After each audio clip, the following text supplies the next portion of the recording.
কি হচ্ছে এই রাজ্যে? সরকারি স্কুলে পড়াশোনা কি ঠিকভাবে হচ্ছে না? ছি, শুনানিতে মন্তব্যে বিরক্ত বিচারপতি। আগে জিন্দাবাদ জিন্দাবাদ করতো, এখন অন্য কিছু করে, স্কুল বাদ দিয়ে ব্যবসা করে। আমাকে আর কিছু বলতে বাধ্য করবেন না। ভগবান বৃদ্ধ হয়েছেন, গোলযোগ সইতে পারেন না। 2008 সালের গোসাবার মামলায় কটাক্ষ জাস্টিস গঙ্গোপাধ্যায়ের।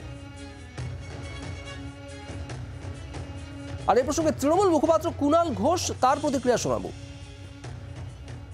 জাস্টিস গাঙ্গুলি এখতিয়ার বহির্ভূত কথাবার্তা বলছেন। জাস্টিস গাঙ্গুলি যা বলছেন সম্পূর্ণ তার রাজনৈতিক কথাবার্তা। যখন জাস্টিস গাঙ্গুলির দল তুলে দিয়েছিল প্রাথমিক থেকে ইংরেজি আর কম্পিউটার ঢুকতে দেবে না বলে, তখন তার প্রাথমিক শিক্ষা এবং শিক্ষা ব্যবস্থা নিয়ে কোথায় ছিল? আজও সরকারি স্কুলগুলো নিশ্চয়ই নানা সমস্যা আছে, কিন্তু তার মধ্যে যেভাবে মেধা সম্পদ তৈরি করছে, মেধা এগিয়ে দিচ্ছে, তো সেটা উনি সেগুলোকে খাটো করে দেখছেন। উনি সঠিক কথা বলছেন না। সরকারি স্কুলগুলি আজও বাংলার মধ্যবিত্ত নিম্নবিত্ত পরিবার, একবার আসুন না। আমি জাস্টিস গাঙ্গুলিকে বলছি, একবার হিন্দু হেয়ার টাকি বা জেলায় জেলায় যে সরকারি স্কুলগুলো আছে সেগুলো একবার ভর্তির সময় আসুন না।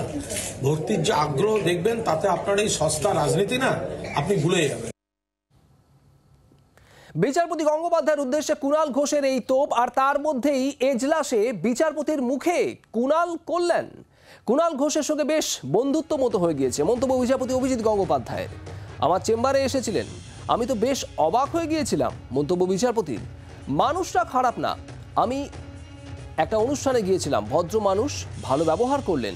আমি বা কেন খারাপ ব্যবহার করব? যদিও আমাকে গালাগাল করতে ছাড়ছেন না, আমাকে টুল নিয়ে বাইরে বসতে বলেছেন। মন্তব্য বিচারপতি অভিজিৎ গঙ্গোপাধ্যায়ের। অন্যদিকে কল্যাণ বন্দ্যোপাধ্যায় তো পদত্যাগ চেয়েছেন। আমি তো ভাবলাম আজকেই এজলাসে এসে আমাকে পদত্যাগ করতে বলবেন। মন্তব্য বিচারপতির।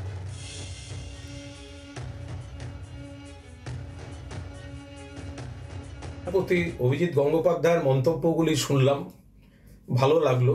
উনি বলেছেন যে আমার সঙ্গে অনেকটা ওনার বন্ধুত্বের মতো হয়ে গেছে। খুব ভুল বলেননি। ঘটনাটা হলো যে একটি সামাজিক অনুষ্ঠানে ওনার সঙ্গে আমার দেখা হয়, সামনাসামনি আলাপ হয়। সেই সময় উনি বলেছিলেন যে আমার বাচনভঙ্গি বা কথা ওনার ভালো লাগে, লেখাও ভালো লাগে। তো এর কিছুকাল পর আমি একটি কাজে হাইকোর্টে গেছিলাম, আমার হাতে অনেকটা সময়ও ছিল।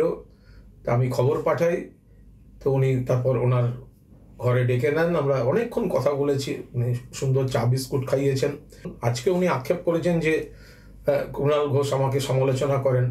আসলে উনি যখন আমার দল বা আমার নেতা বা আমার নেত্রীকে উনি যদি আক্রমণ করেন, তাহলে পাল্টা ওনার সমালোচনা করা বা ওই অংশটা যে ওনার বলার নয়, সেইটা বলাটা আমার কর্তব্যের মধ্যে পড়ে।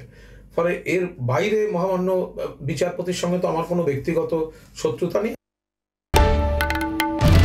বাংলার আওয়াজ, বাঙালির আবেগ, জি 24 ঘন্টা।